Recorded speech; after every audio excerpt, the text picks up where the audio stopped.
The latest Brexit talks have concluded with the EU's chief negotiator warning of deadlock and the grim consequences of the failure to reach a deal.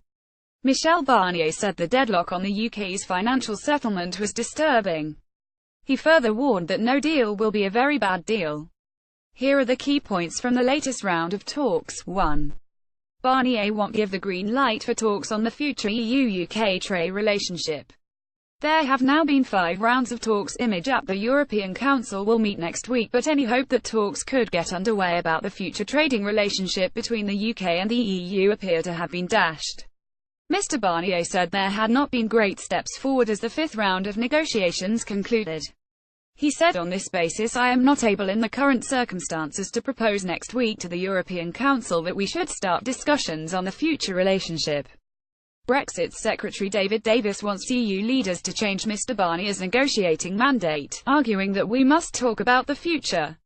However, Mr. Barnier dismissed calls for change to the order of negotiations. To make a success of the negotiations, we have got to do things in the right order, he said. That is a condition of success. If we mix everything up, there are risks. 2.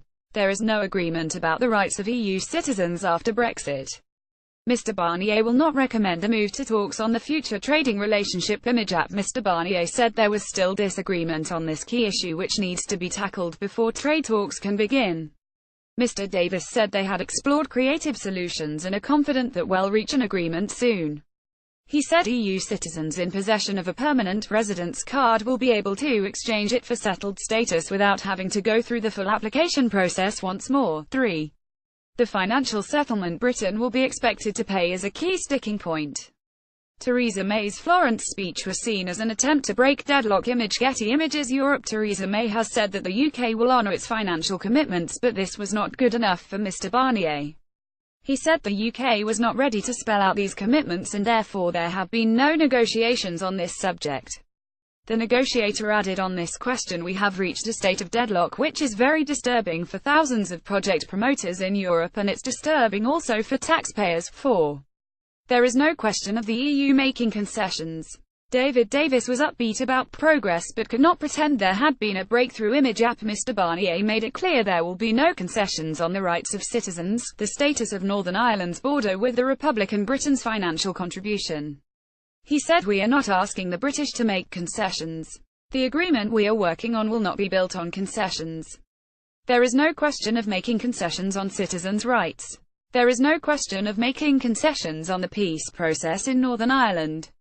As regards the financial settlement, there is no question of making concessions on thousands of European investment projects throughout Europe. How Wales' farming industry would be devastated by a hard Brexit. 5. Barnier thinks there is a chance of a breakthrough before the year is out.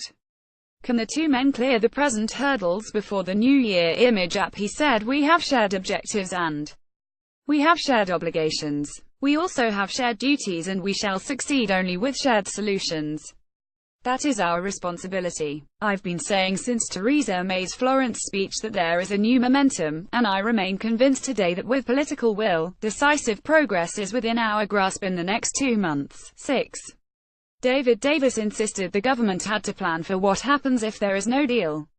How will trade be affected if there is no deal agreed with the EU? He said, as the Prime Minister said yesterday, the UK is planning for all outcomes. It's not what we seek, we want to see a good deal, but we are planning for everything.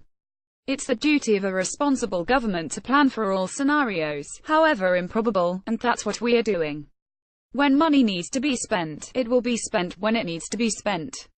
Labour is calling for an emergency round of talks. Labour Shadow Brexit Secretary Keir Starmer. Image Andrew James. Keir Starmer, the Shadow Brexit Secretary, said ministers have wasted months of the Brexit talks fighting amongst themselves. This increases the chances that Britain will crash out of the EU without a deal. That would be catastrophic for jobs and living standards and must be rejected as a viable option. That is why I have written to David Davis calling on the government urgently to request an additional emergency round of talks with EU negotiators in the coming days to try and reach an agreement before next week's EU Council meeting. The government must recognise the gravity of the situation. They must drop their ideological red lines and work round the clock to find a resolution to the current situation.